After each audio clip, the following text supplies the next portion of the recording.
So consistent leadership is nothing more than equanimity. And it is the ability to take in and have thrust upon you, in some cases, facts that may then come with attendant emotions for which you have no control, but then determining how you synthesize that, process that, and then turn out of yourself a really consistent, stable, and I'm going to say grounded means of communicating with everybody about what is happening. Equanimity is always available to us. That does not mean that I always know what's going to happen, but it does mean that I know that if I can be sturdy in my own self-discipline and in my own presence, people will be able to lean on that.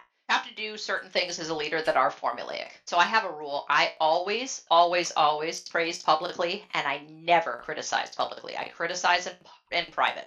Okay. This is the key for building trust in your team. If you want people to tell you without you having to find out, you have to be a safe place to hear that information. You and all of the management that works for you. And they have to know that it's not going to be something they're going to get lit up about in a public way.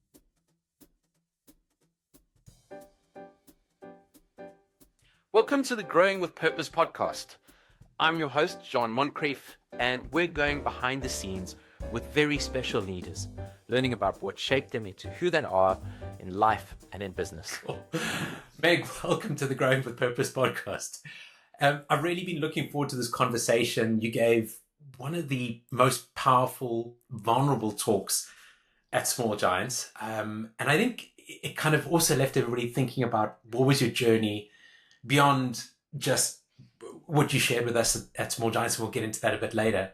But today I'd love to go a little bit deeper into how you became a leader, beyond sort of just that, and exploring how your journey has shaped the business and the culture that you've built today. So welcome to the show.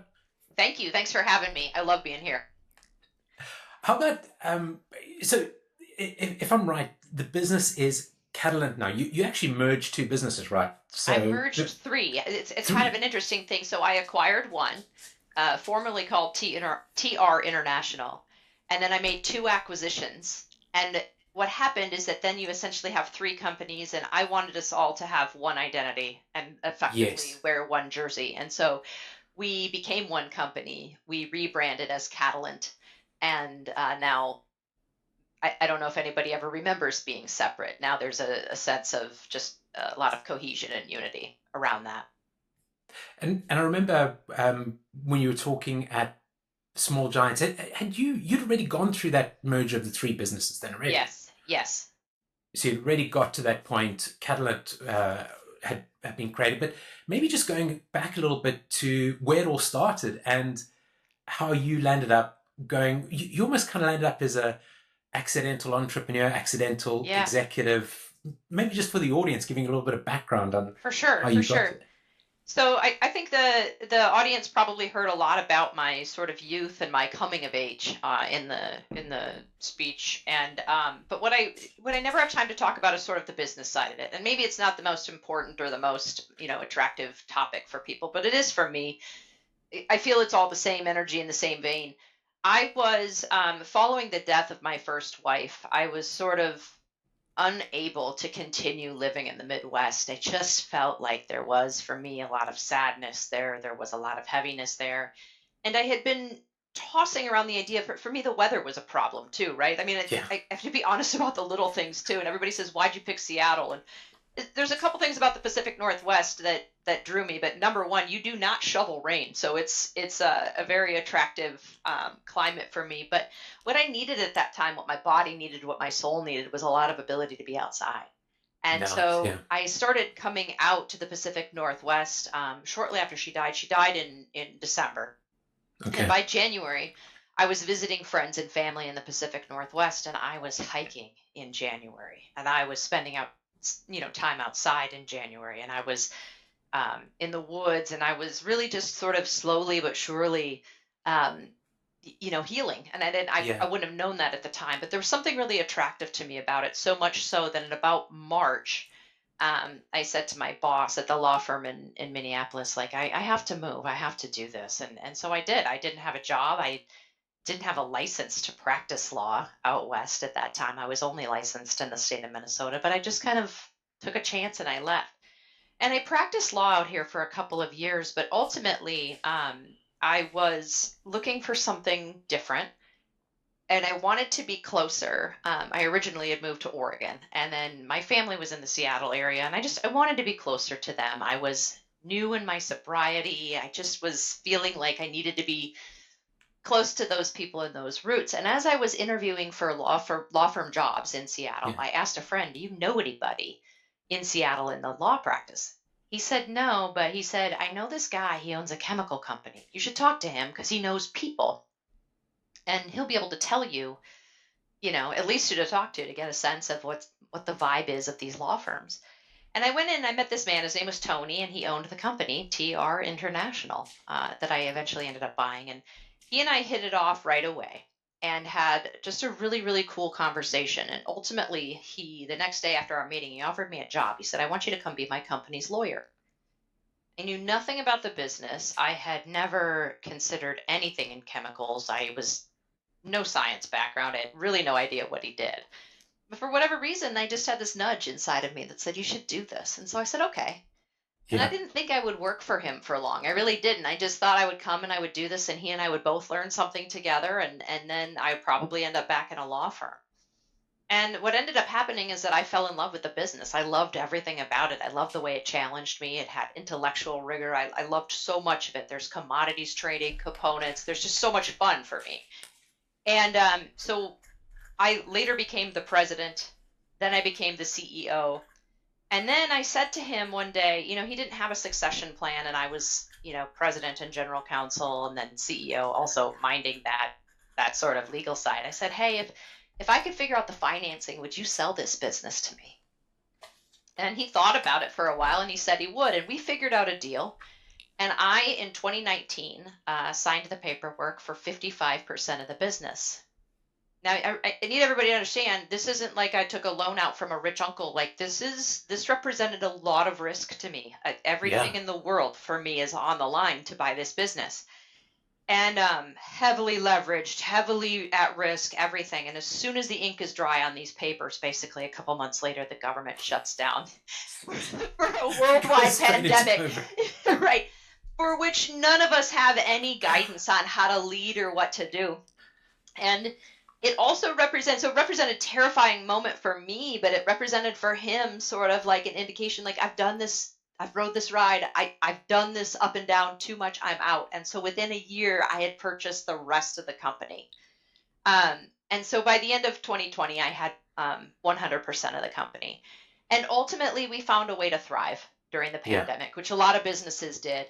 And that's probably a separate podcast, but that's how we got started. And when I bought the company, we were doing about $45 to $50 million a year in revenue. And now we do really steadily $100 million a year in revenue. And so through, honestly, like the dedication and hard work of my team, 100% them. And then also we made two smaller acquisitions, merged us all into one, and we have this really, really cool, thriving operation together. Brilliant. Yeah. So I'm really keen to understand how you got there. And I think you said before that you could lead anyone else, but you have to get up kind of close and dirty with your own story to really know yourself and even those ugly bits. And what did that process of knowing yourself look like for you? I mean, I'm thinking about, as you said, you're going into COVID, you're going into this pandemic. How did that kind of getting up close and dirty at that stage of your journey help you to? Yeah. I have to say that I have, and I credit this, and no matter whom you want to choose to follow for how to do this, but I have a daily meditation practice. Some people call it mindfulness. Some people divorce it entirely from a spiritual component, however you need to do it. What it does for me is it enables that process of snuggling up close to myself to be something that I Yeah. do as a matter of ritual and habit, right? And sometimes that happens one time a day, and sometimes that happens like 50 times a day, right? It really depends on what's happening. So what I So it's can almost tell being you, able to give yourself a hug at certain or cuddle at certain yeah, times of the day to step yeah, into that, right? and to say to myself, what is really happening here? Yeah. What is really happening now? So if we take the pandemic, for example, what is happening here? We don't know. we don't really have a lot of facts, and we're not getting, regardless of who's in charge at the government, like, without pointing any blame at all, no one knew what to do, Jean. Like, this is unprecedented territory. Yeah, we hadn't been there. It was right. Yeah. So what is happening now? Stores are shut down. People can't come to the office. We're not allowed to do this. We're allowed to do this. Like, it was an intensive process of being in my body and saying, first of all, what is? And then the second part of that is what's happening inside of me as a result of what is. And if what's happening inside of me is anxiety, depression, fear, angst, irritability, and I'm naming those because it was all of those things at all times, worry, trepidation, all of that. Then I knew both of those things. I knew what was, and I knew what was happening to me as a result of that. And as I said in my keynote, when you know yourself, then you can begin the process of handling yourself. For any leader, handling ourselves has to happen in tandem with helping the people who work for us also do that exact same thing. It was my job to come out in front and say, this is what we know is happening, and this is what we're going to do to take care of it. And so those things happen at the same time, but I cannot overstate the importance of taking that pause to just say, okay, what is really happening here?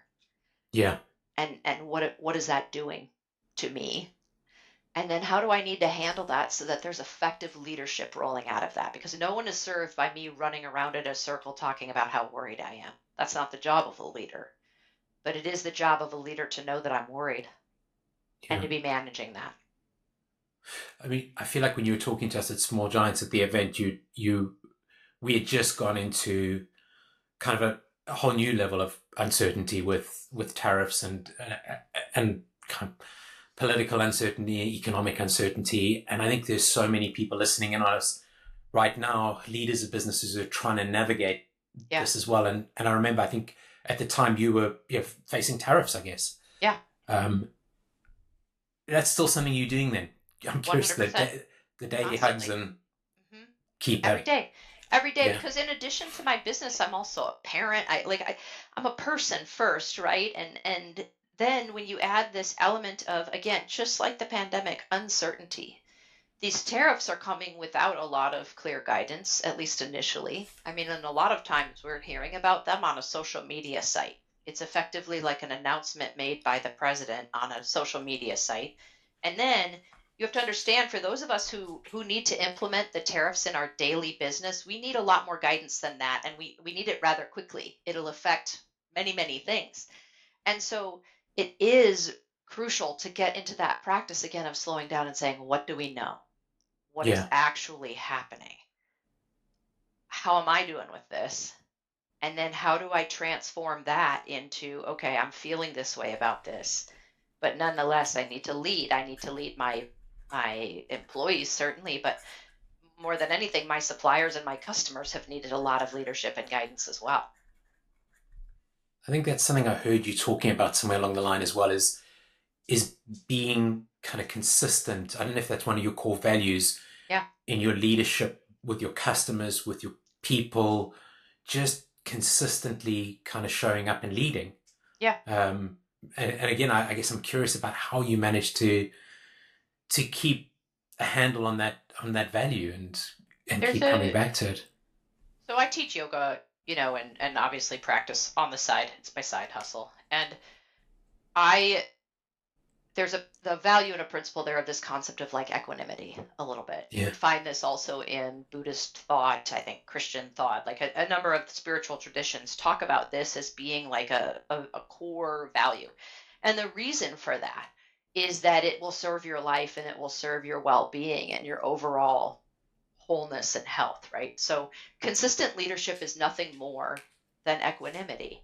And it is the ability to take in and have thrust upon you, in some cases, facts that may then come with attendant emotions for which you have no control, but then determining how you synthesize that process that, and then turn out of yourself a really consistent, stable, and I'm going to say grounded means of communicating with everybody about what is happening. Equanimity is always available to us. That does not mean that I always know what's going to happen, but it does mean that I know that if I can be sturdy in my own self-discipline and in my own presence, people Yeah. will be able to lean on that. Yeah, so true. I'm thinking back to the story that you spoke about at Small Giants. You grew up in rural Iowa, under the poverty line, and you've spoken about how that shaped, I think, your work ethic and your coping mechanisms. But I'm curious about how those early experiences may have influenced you in becoming the leader you are today. Right. And yeah. So one of the things that growing up with not very much does for you, not just for me, but for most people I know, is that it can make you highly resourceful. It makes you both resourceful and also acutely aware of what's actually needed in a situation, right? So I sometimes look at my own children. I use them as an example. I'm not going to say my kids are spoiled, but my kids are not growing up below the poverty line, right? So sometimes their definition of what's actually required in a situation or what's actually necessary might be like a little skewed, right? The cool thing is, I talk about my brother and I a lot. Like, we didn't have very much, but we were always having like a ton of fun together, right? We knew what was absolutely essential, right? And then from there, we were like the king and queen of invention and creating solutions to things, and even in our play, right? Like, so we didn't have like all the finest tools and 2x4 lumber and stuff, but we made some really cool forts. And so I talk about that in business a lot, that this idea of like, okay, what do we actually need to be successful here? What do we want? Certainly we should invest in what we want, but what do we actually need to be successful here?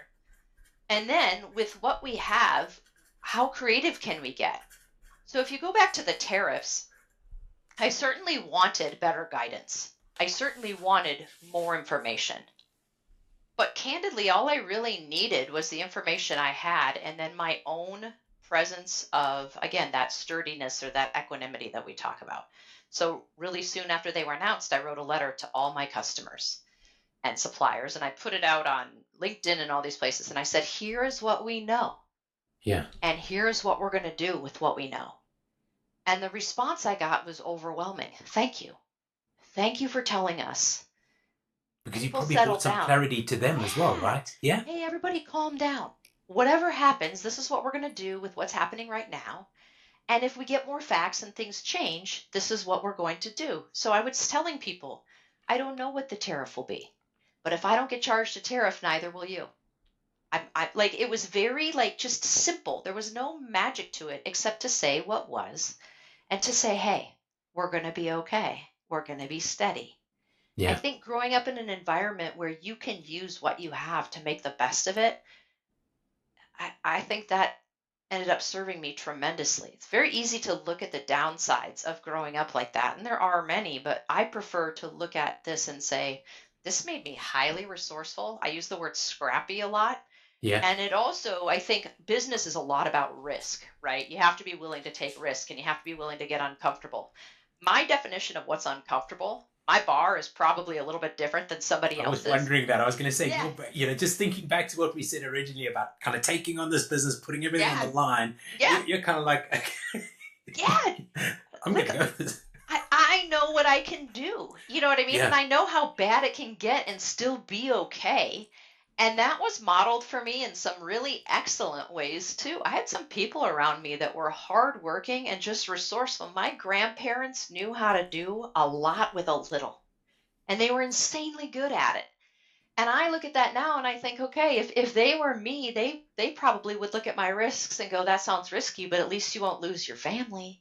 Yeah. At least you have your health. Like that, they had a vision like that, you know? And I like to follow that. Is that a value you've managed to bring into your business, into the company, that kind of resourcefulness, and how do you bring that into the culture? I think, first of all, one of the things that I will tell you is that I don't do this alone. I have a lot of people at my company who actually are very similarly situated in the way that they think and in a lot of their backgrounds too. So I want to be really clear and say up front that it's a group effort. And when I speak about these things, I'm talking to people who generally get the idea. And those who don't, trust me. So part of the way that you bring this into a business, or that I bring this into a business, is to say, hey, listen, I have seen worse. Or to remind them, we've seen worse. And I will even bring up, do you remember the time we XYZ, right? Mm-hmm. And they remember that and they go, oh my gosh. And then I will ask them this, do you remember how you felt when that whole shit show started? Yeah. And they do. And they can recall their hopelessness or their frustration or their panic. And then they remember that we found an end. And I can say, team, this is going to be the same thing. We're going to figure our way through this. And a lot of my job as a leader is to remind people that they can, is to remind people that they have within themselves the tools they need to get through. Now, for myself personally, because of my background, I probably have like a lot more of those stories, right? And I probably have a lot more of those examples where I go, wow, you remember when it was really bad when? And so I can draw on that for myself and give myself a reminder, I've done harder things. Do you remember how you felt when this? And so using that, if I use that energy for myself and then I draw in experiences we've all shared together, I can motivate them and I can remind them that we did that or that someone in our midst has done that. And so then we have the collective wisdom within us to do this too.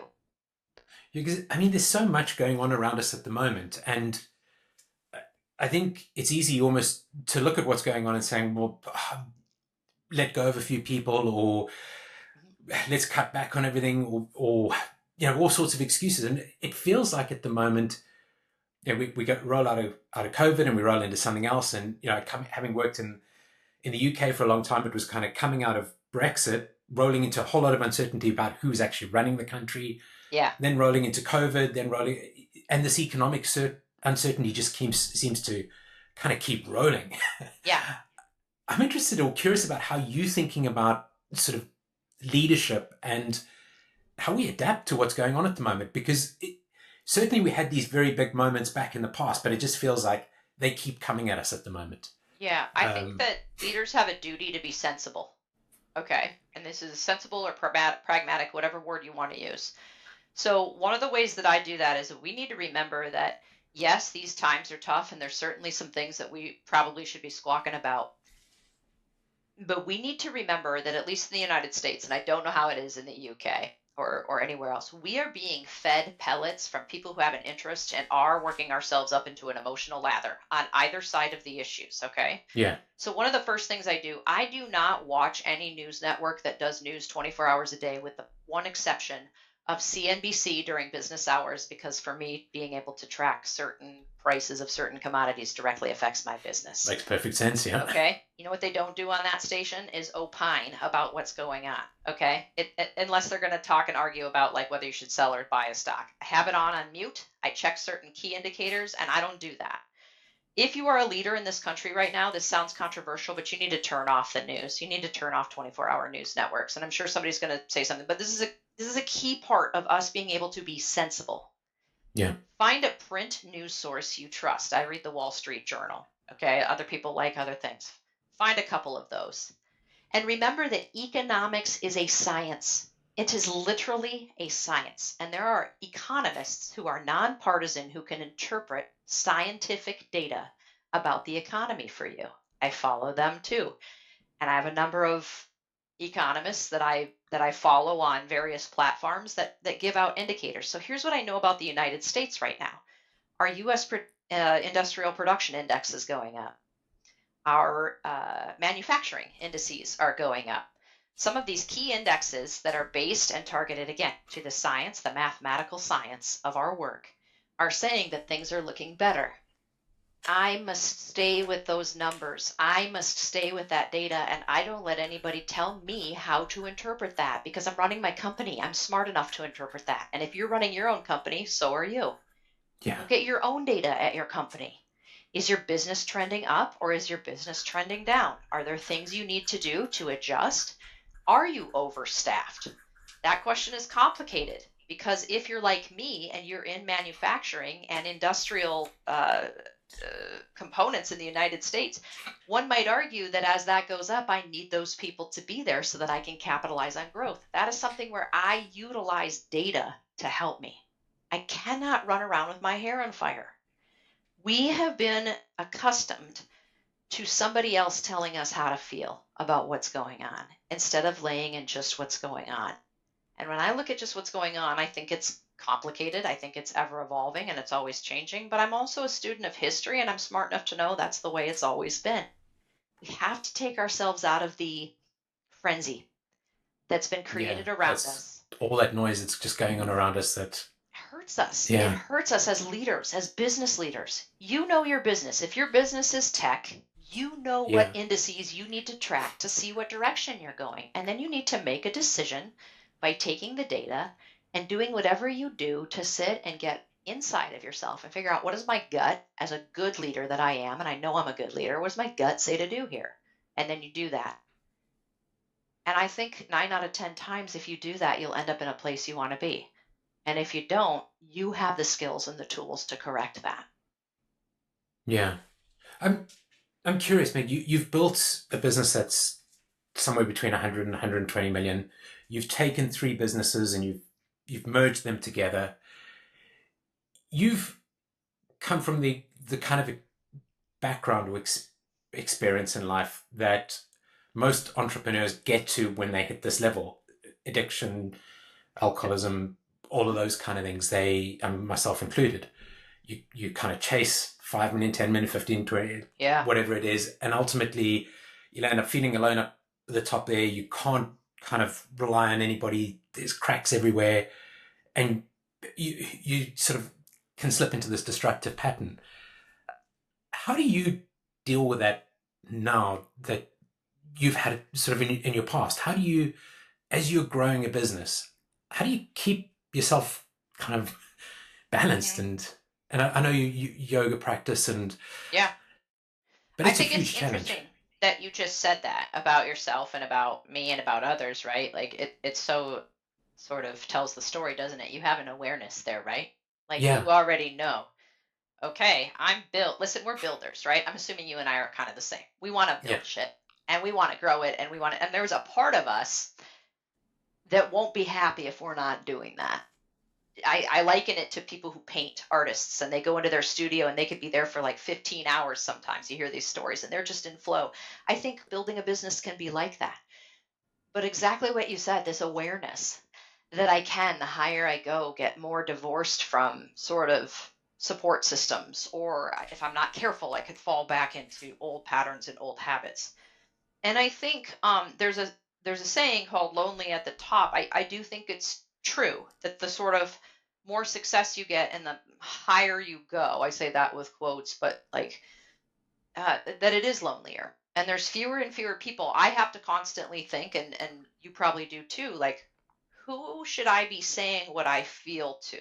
Because it can't be someone who's depending on me for my stability, or, and that's where, to answer your question more directly, like that's where I think you have to have a really, really good small set of advisors. And when I say small, I'm talking like maybe 2 or 3.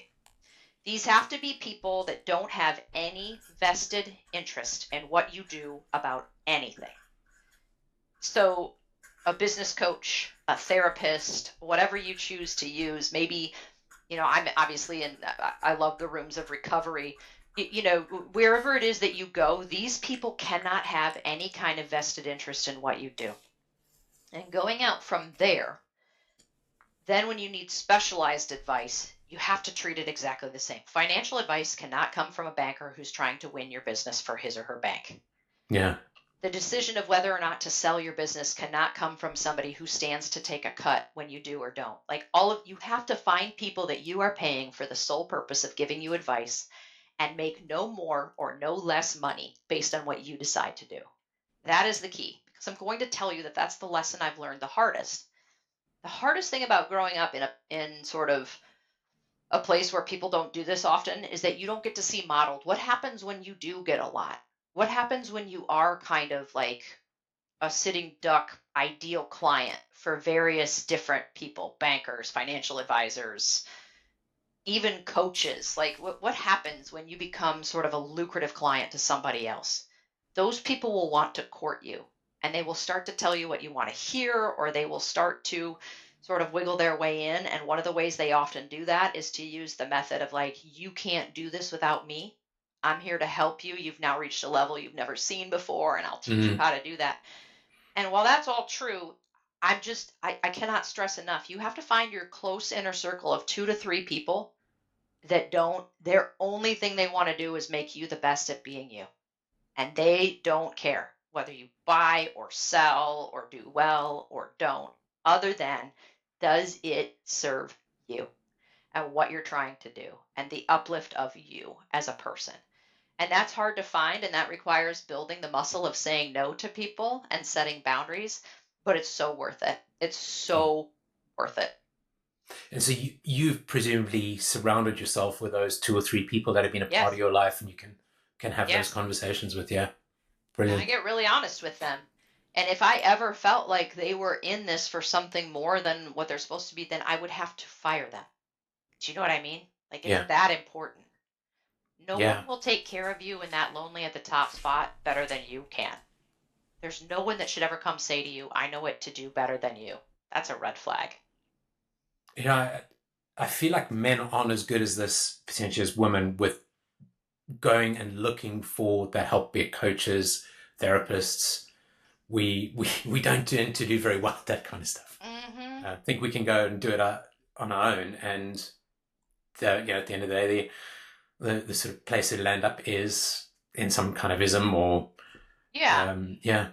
I think too, like, I don't have the experience of being a man, but I do think there is a pressure to like know all the answers, right?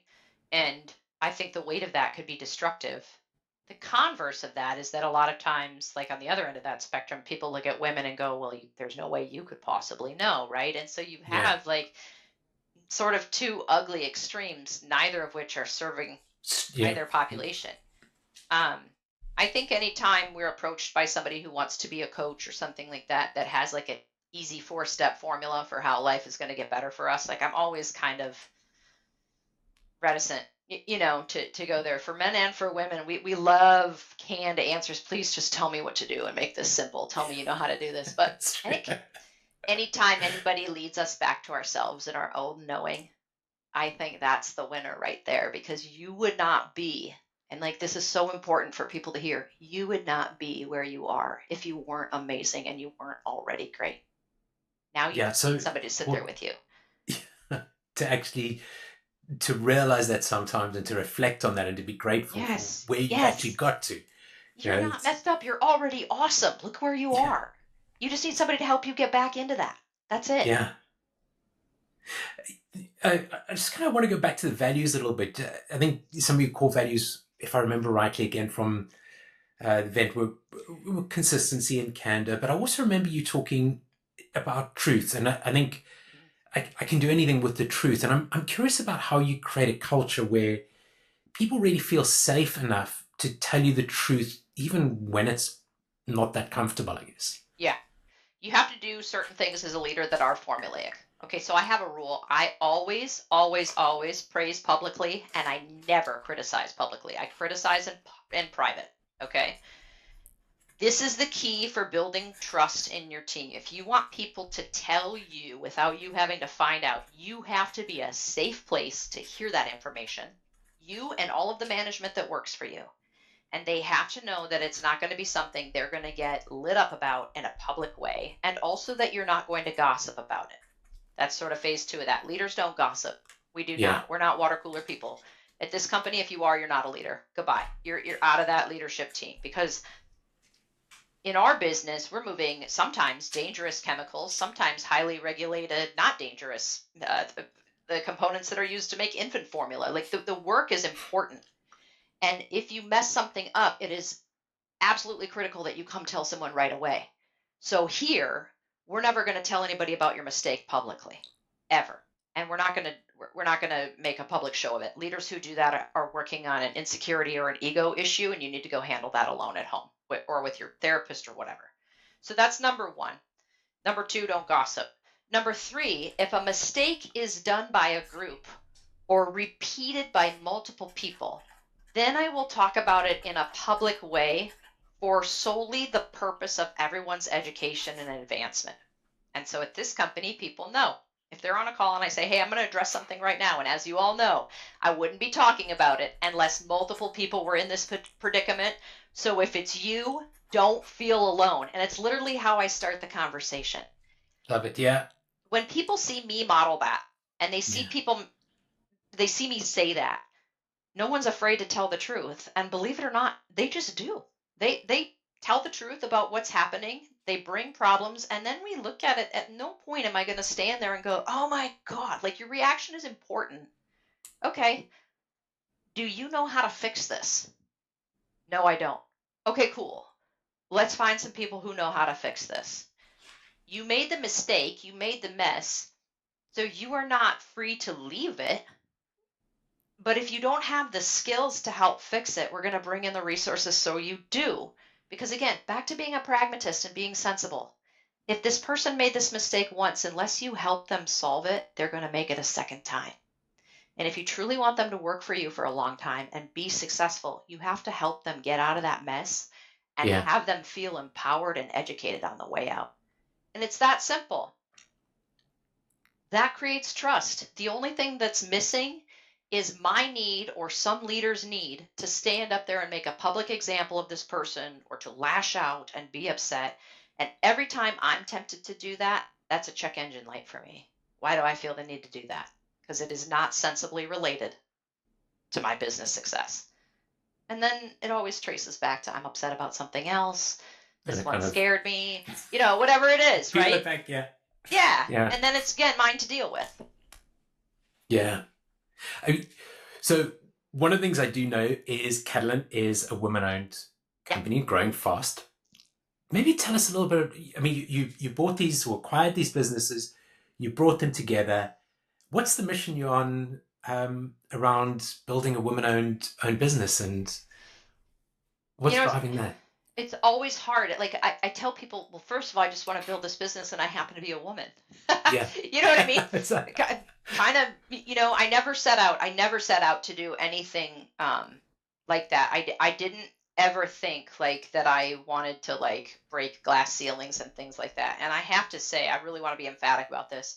Some of the best people in business I know are men, and I love them, and they've mentored me, and they've cared for me, and they've been just awesome. And so I really look at this more as an opportunity to be exactly who I am, and to be so sort of publicly, so that other women know that women are doing this. So I've looked at this, I came from the law, right, where for a long time that was a male-dominated profession, and now, the majority of people graduating from law school every year, I believe, are women, right? Well, then how did that happen? That happened because more women saw other women being lawyers, right? Like, ultimately, that's what it is. So I'm trying to be who I am and be here. In industrial industries, in manufacturing, there's not always a lot of women leading companies. And one of the first industry events I went to with my predecessor, who I bought the business from, I looked around and I said, man, there's more Steves here than women. And he kind of laughed and chuckled. He said, yeah, but now that you're here, more will come. And he wasn't wrong. You know what I mean? It's just like one of those things where I think sometimes it's as simple as like, yeah, we can do this. We can be this way. In business, generally, just general, whatever industry you're in, we tend to have a shortage of women at the top in leadership. We have to have a conversation about that. And what is that conversation? That conversation is that a lot of us have kids. A lot of us have other things we want to do.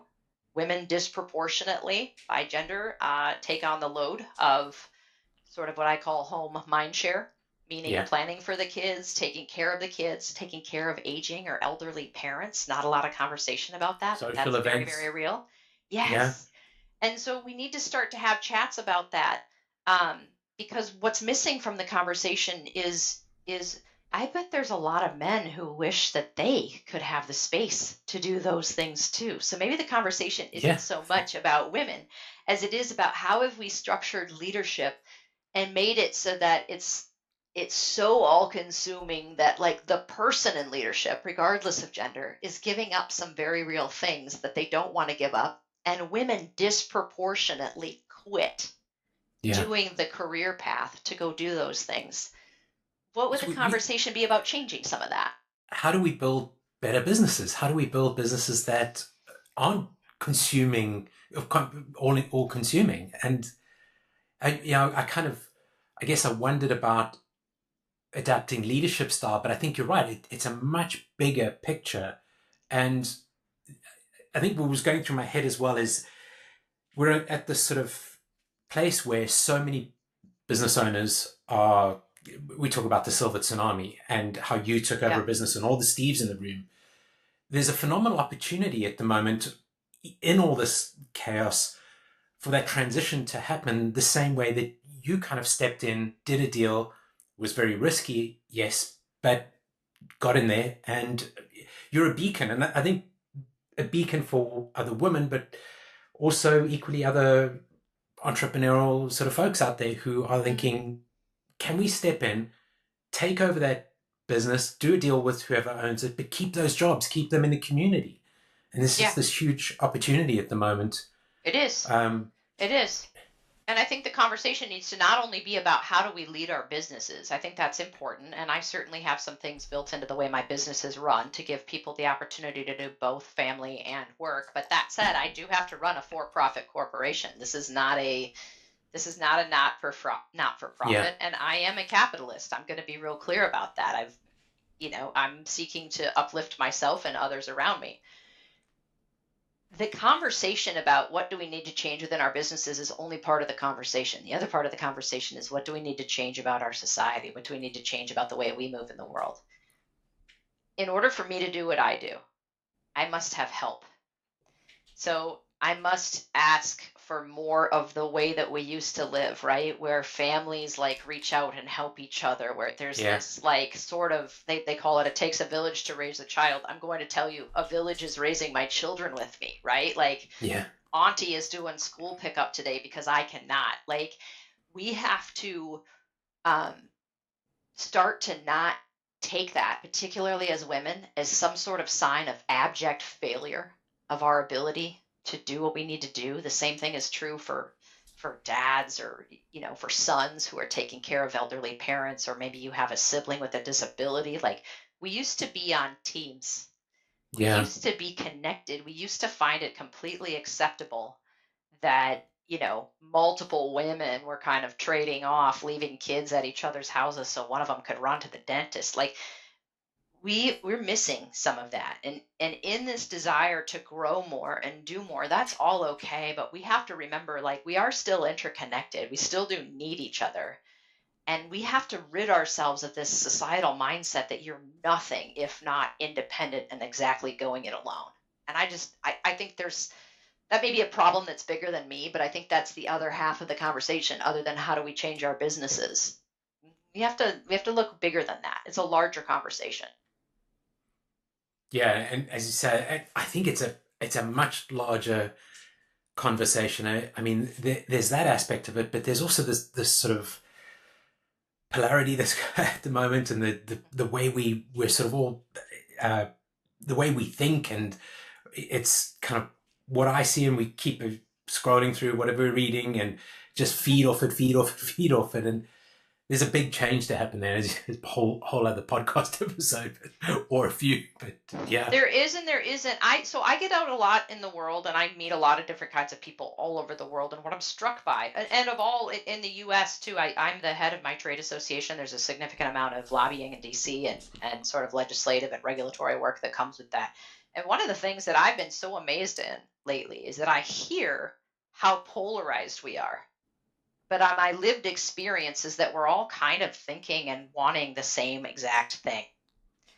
And what divides us is a very vocal group of people on both sides who are willing to take to Instagram or Twitter or whatever we're calling it now, and all those things. And they purport to speak for all of us. So if you are a Republican in the United States, there's a group of people that are speaking for you. But most of the Republicans I know are really nuanced people. who Yeah. believe some of the Republican platform, but not all of it, and have some things they're conservative about and some things they're liberal about. And like, I'm finding the same with Democrats, and I'm finding the same with, I do a lot of business in Asia and in Europe, and like, we all want the same thing. We're all the same in so many ways. And we're being told that we're different. So then the question is like, well, why is that? I mean, obviously there are some differences. I have family members about whom we disagree on key issues, maybe, but then we have four more that we agree on.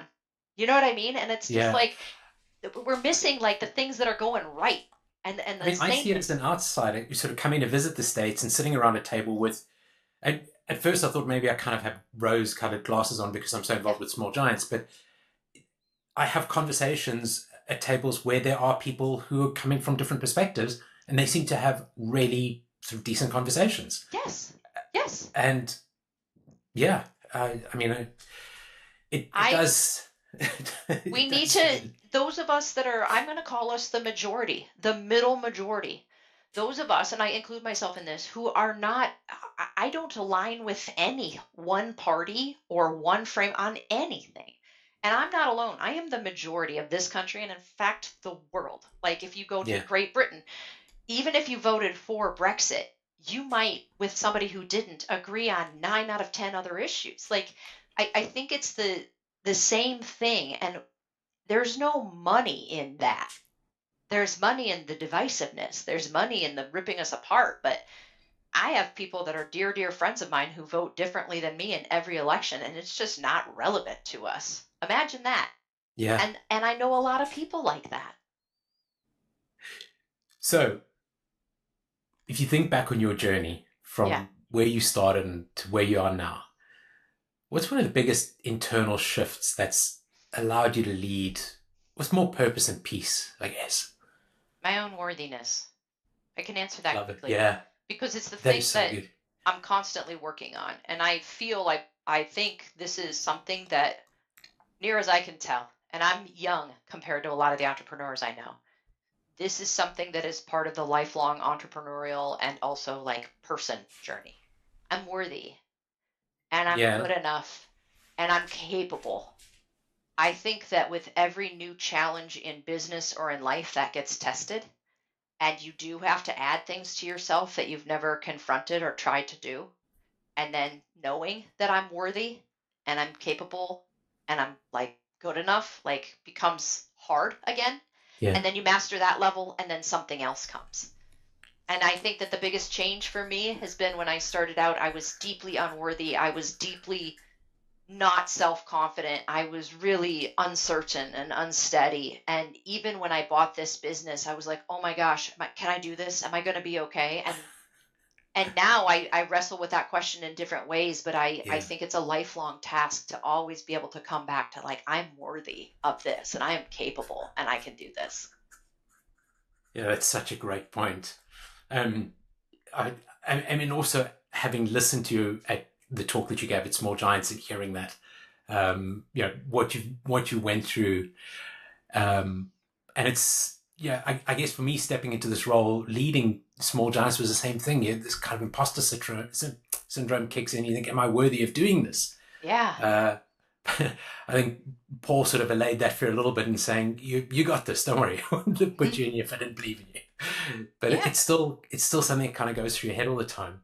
I mean, with that in mind, and the younger folks who are faced with the challenges of AI coming up and anxiety is a big thing. What's one piece of advice that you would share with some of the younger leaders coming up Yeah. that maybe you didn't kind of get along the way looking back? I would tell them that the single most important thing you can do is to cultivate a sense of your own self-belief. So if we go back to Paul telling you, I wouldn't have given you this role if I didn't know you could do it. It's absolutely acceptable and good for you to get some miles on those tires. To have a little while where in your darkest moments you remind yourself, Paul said I can do it. Paul said I can do it. But your true leap as a leader is the day you know, because you have habits and disciplines and things that you do, practices in your life where you have connected with yourself so that you can assure yourself, I know I can do this. in this world that we live in that is so rapidly changing in terms of technology and things like that. And by the way, we didn't invent this. My grandfather just passed away. When he was a kid, there weren't phones in people's houses. Okay. Like, we're Yeah, not the only ones that are living in a time of, the way his life looked from the day he was born until the day he died. Like, people have done this before. Okay. they've been They've through it. evolved. Yeah, They've been through it. But we have to get back into ourselves as leaders and as humans, this spirit of knowing we are okay and we can do it. And we should absolutely encourage one another, and we should absolutely ride on the encouragement of other people. But do not outsource your self-confidence and your self-worth to any other human being on this planet. Learn to cultivate that for yourself. And when you can do that, you're unstoppable, because then you will also have the discipline to go, I know I shouldn't be doing this, and I trust myself to know that. such great advice. So, quick fire round. Sure. 3 to 5 things. Is there a leader you look up to? Warren Buffett and Catherine Graham. She was the former owner of the Washington Post. How about a book that's influenced your leadership, or something you've read recently that's influenced how you're thinking at the moment? Well, speaking of Catherine Graham, I read Personal History by Catherine Graham about once a year. Okay, we'll get that Changed in. my life. Yeah. I tend to read autobiographies of leaders who've done hard things, even if I don't agree with them. And in fact, especially if I don't agree with them. So anybody in any state of leadership, I've probably read their autobiography. Yeah, I think that's one of the things I really enjoy reading as well, is kind of getting stuck. You learn so much out of it. And Yep. yeah. I just read a book called The Accidental President. It was about Harry Truman. And I thought that was a fascinating book. And again, you just learn things by the lives of actual people, not people who claim to know the answers, but people who got things like slammed down in front of them and walked through it. They've actually had to find their way through. There was That's right. Anyway, That's yeah. right. How about an all-time favorite kind of movie or TV show, something you unwind with? I love Aaron Sorkin's The West Wing. It's old, it's off the air now, but I love it. Yeah. I love the dialogue. It's smart and it's witty. And something that most people don't know about you? I think most people don't know about me that I actually am happiest in quiet. I'm actually really a super simple person, and I kind of joke. The people in my closest circle know this about me. I'm like a 95-year-old woman trapped in this body. It's amazing. You've brought together, you've merged these companies. I think I remember you saying something about that when you took stage, that this isn't your kind of normal place. You're a bit of an introvert. You kind of find your energy elsewhere. And yeah. The term for me is ambivert, meaning I can do it. But my simplest, happiest times are actually I could live in like a one-room cabin in the woods and be a very content individual. But I wouldn't be doing my full dharma in the world. I wouldn't be doing everything I was called to do here. So I have to flex some skills. So here's a few things I've taken away from today. I think the small set of advisors who are not kind of invested in you in terms of money and finance and that, but find a small set of 2 or 3 advisors, your coaches, therapists, whatever you need to help you at that kind of lonely at the top side of things. Always praise publicly, never criticize in public. And I loved the way that you addressed a group issue. That was also brilliant, by kind of being upfront that, this is something you've noticed within the group. It's not any one person, but good way of doing that. And I think staying with the data at the moment, like there's so much going on around us, just kind of staying with the data, finding the right source for you, CNBC, but staying away from all the news that's going on around there, and just focusing on what's really important to your business. And then finally, I think that I really enjoyed that daily snuggle kind of thing, meditation, where you can just kind of take a pause. What's going on around me? Okay, recognize it, and then how do I lead consistently? Meg, thank you so much. Thanks so much. Fantastic. It was a great conversation. And thanks for listening to this episode of the Growing with Purpose podcast. If you're enjoying the show, then please give us a rating on Apple or wherever you listen to your podcasts. And to learn more about purpose-driven leadership, go over to smallgiants.org or follow us on social media. Until next time.